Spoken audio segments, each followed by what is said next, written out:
اسلام سے پہلے عربوں کے اندر جو بری عادات بد خصلتیں پائی جاتی تھیں وہ کیا تھیں؟ آئیے سورہ انعام کی آیت نمبر 140 میں اس کا مطالعہ کرتے ہیں۔ توجہ سے میرے ساتھ مل کر پڑھیے۔ اعوذ باللہ من الشیطان الرجیم بسم اللہ الرحمن الرحیم۔ قد خسر الذین تحقیق نقصان اٹھایا جنہوں نے قتلوا اولادہم اپنی اولادوں کو قتل کیا۔ تحقیق انہوں نے نقصان اٹھایا جنہوں نے اپنی اولادوں کو قتل کیا۔ سفہم بغیر علم بے وقوفی اور بغیر علم کے۔ تحقیق نقصان اٹھایا جنہوں نے بے وقوفی اور بغیر علم کے اپنی اولادوں کو قتل کیا۔ وحرموا اور حرام کیا انہوں نے ما رزقہم اللہ جو اللہ نے انہیں رزق دیا۔ افتراء علی اللہ پر جھوٹ بولتے ہیں اور انہوں نے حرام کیا جو اللہ نے انہیں رزق دیا۔ اللہ پر جھوٹ بولتے ہوئے قد ضلوا تحقیق وہ گمراہ ہوئے وما کانوا مہتدین اور وہ ہدایت پانے والے نہ تھے۔ سمجھ آئی بات کی؟ یہاں تک یہ ہے ترجمہ۔ اس آیت کا پہلا حصہ اگر دیکھیں، اللہ فرماتے ہیں کہ وہ لوگ جنہوں نے بغیر علم کے اور بے وقوفی کی وجہ سے اپنی جہالت اور بے وقوفی کی وجہ سے کیا کیا؟ قتلوا اولادہم اپنی اولادوں کو۔ عربوں کی جو بد خصلتی تھی، جو بری عادات تھیں ان اسلام سے قبل، ان میں سے پہلی عادت کیا تھی کہ وہ اپنی اولادوں کو قتل کرتے تھے۔ ٹھیک ہے، دو قبائل کا ذکر کیا گیا جن قبیلوں کے اندر یہ عادت زیادہ تھی کہ جو اپنے اولادوں کو، اپنی بیٹیوں کو زندہ درگور کر دیا کرتے تھے۔ ٹھیک ہے جی، اور ان میں سے ایسے بھی تھے جو صرف بیٹیوں کو نہیں بلکہ بیٹوں کو بھی زندہ دفن کر دیا کرتے تھے۔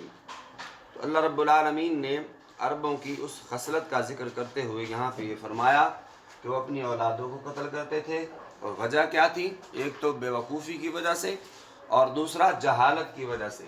ٹھیک ہے، بے وقوفی اور جہالت یہ دو سبب بیان کیے ہیں اللہ تعالیٰ نے۔ تو مطلب کیا ہوا؟ بے وقوف اور دوسرا جاہل شخص، اس سے کچھ بھی بعید نہیں، وہ کچھ بھی کر جائے گا۔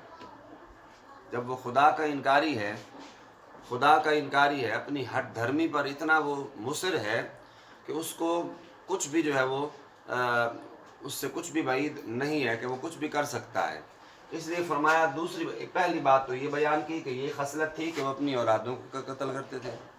دوسری خصلت بیان کی وحرموا ما رزقہم اللہ افتراء علی اللہ پہ جھوٹ باندھتے ہوئے جو رزق اللہ نے دیا ہے، اللہ نے دیا ہے اس کو اپنے اوپر حرام کرتے تھے۔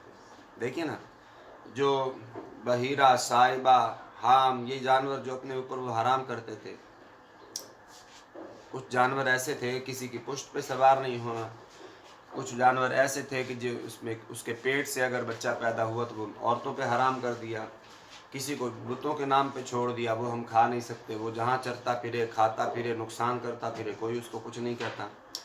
تو اس ٹائپ کے جو جانور تھے سب کے سب حلال جانوروں میں سے تھے، اور وہ حلال اللہ کی طرف سے کیے گئے جانور تھے۔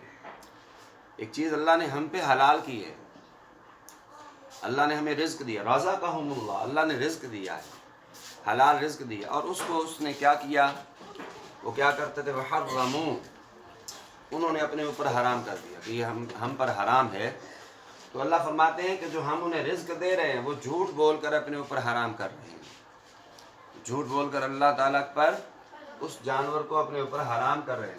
تو یہاں آخری جملے میں غور کریں تو قد ضلوا، تحقیق گمراہ ہوئے، اور پھر یہاں غور کریں تو وما كانوا مہتدین، وہ ہدایت پانے والے نہ تھے، یعنی اللہ کو علم تھا کہ یہ ان کے نصیب میں ہدایت ہے ہی نہیں،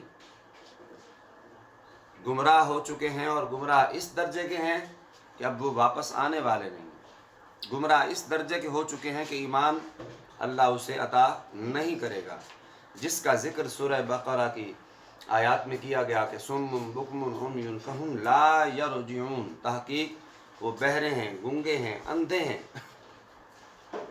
اور آخر میں کیا فرمایا، فہم لا یرجعون، یہ لوٹ کر آنے والے نہیں۔ اس درجے پہ بندے کو یاد رکھیے گا، اس درجے پہ بندہ پہنچتا ہے تو اپنے گناہوں کے سبب پہنچتا ہے۔ کیسے پہنچتا ہے؟ اپنے گناہوں کے سبب پہنچتا ہے، اور جب اپنے گناہوں کے سبب وہ اس مقام پہ پہنچ جاتا ہے تو پھر اس کا گلہ اللہ سے تو نہیں نہ کرنا چاہیے۔ گناہ ایسا فعل ہوتا ہے، ایسا کام ہوتا ہے جو انسان کے دل پر، انسان کے چہرے پہ اثر چھوڑتا ہے۔ کیا کہا ہے میں نے؟ گناہ ایسا فعل ہے، اگر گناہ سے توبہ نہ کی جائے، گناہ کرتے ہوئے انسان کے چہرے پہ، انسان کے دل پہ اس کے اثرات مرتب ہوتے ہیں۔ وہ کسی اور کو منحوس کہے، کسی اور کو نحوست کا درجہ دیتا پھرے، تو کبھی وہ غور کرے کہ سب سے بڑی نحوست تو وہ خود ہے۔ سب سے بڑی نحوست کیا ہے؟ خود ہے۔ آج سفر کی کیا تاریخ ہے؟ تقریباً 13 یا 14 ہوگی، ماہ سفر، محرم کے بعد سفر آتا ہے نا۔ اس سفر کے مہینے کو بھی اسی طرح آج کا مسلمان، ایک مسلمان بندہ سفر کے مہینوں کو منحوس سمجھتا ہے،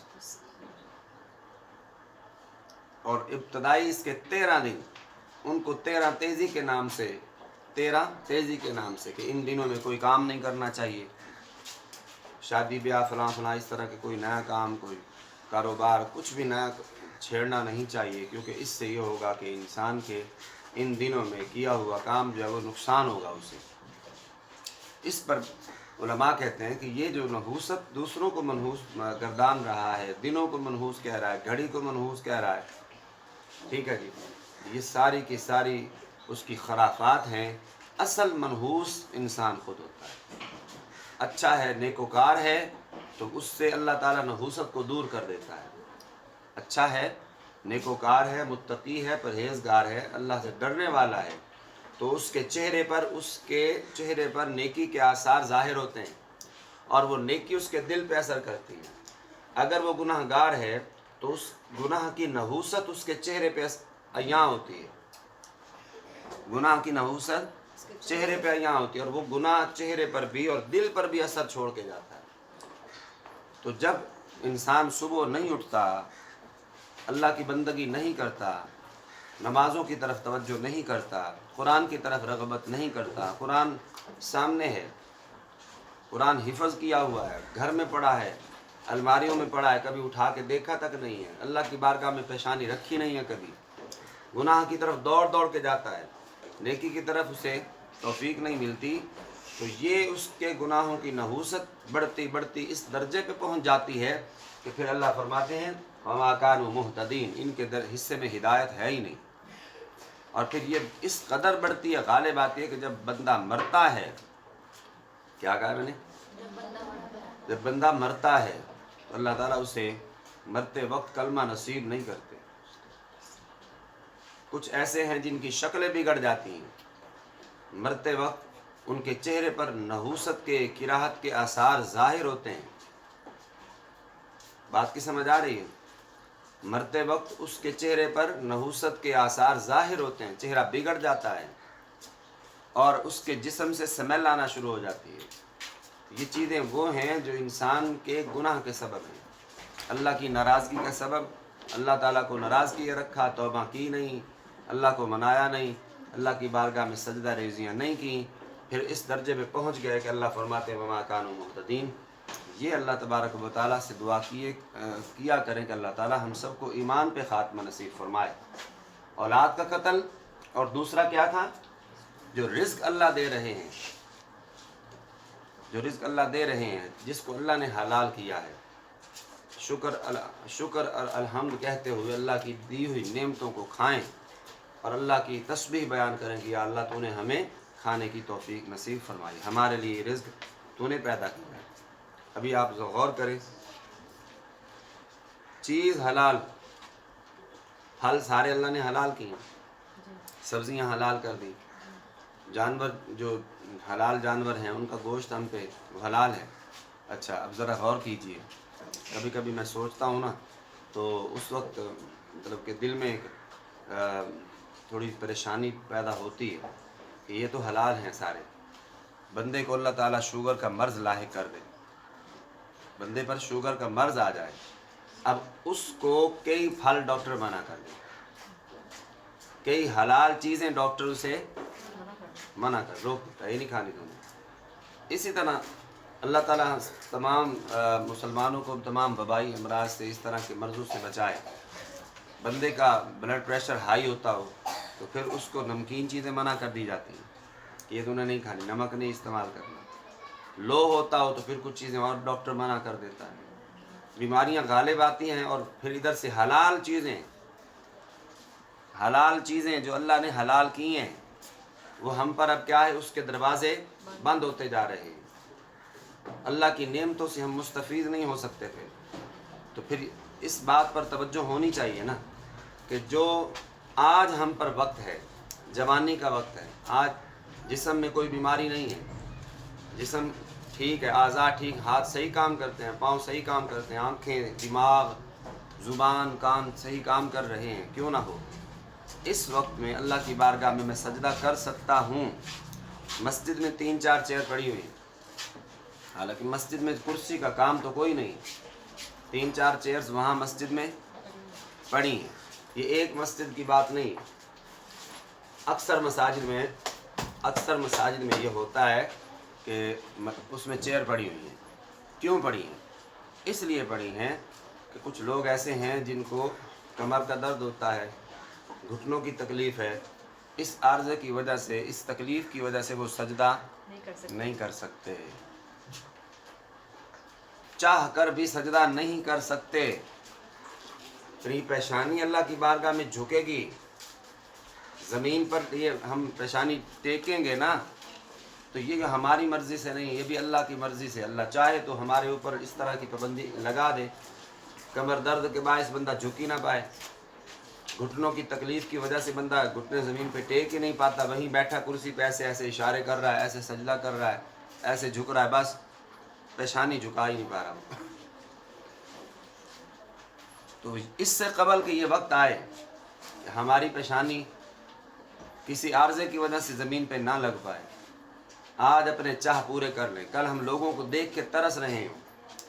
اسی بات کو یوں سمجھیں، قرآن مجید جنہوں نے نہیں پڑھا ہوا، جب وہ بڑھتے بڑھتے بڑھاپے کی عمر میں پہنچتے ہیں نا تو دیکھتے ہیں لوگوں کو، بچوں کو ایسے فرفر قرآن پڑھ رہے ہیں، خوبصورت آواز کے ساتھ، لحن کے ساتھ، تجوید و قرأت کے ساتھ قرآن پڑھ رہے ہیں۔ اس وقت وہ بیٹھے افسوس کر رہے ہوتے ہیں، کف افسوس مل رہے ہوتے ہیں، کاش میں بھی قرآن پڑھا ہوتا، آج میں پڑھتا، کاش میں بھی قرآن پڑھا ہوتا، آج میں بھی قرآن کی تلاوت کیا کرتا، صبح اٹھ کے میں قرآن کو سینے سے لگاتا، وہ مچلتا ہے، تڑپتا ہے، احساس ندامت سے اس کی آنکھوں سے آنسو بھی نکلتے ہیں، لیکن اب پچھتائے کیا ہوت جب چڑیاں چگ گئی کھیت، جب عمر گزر گئی پھر اس کے بعد کچھ ہاتھ نہیں آتا۔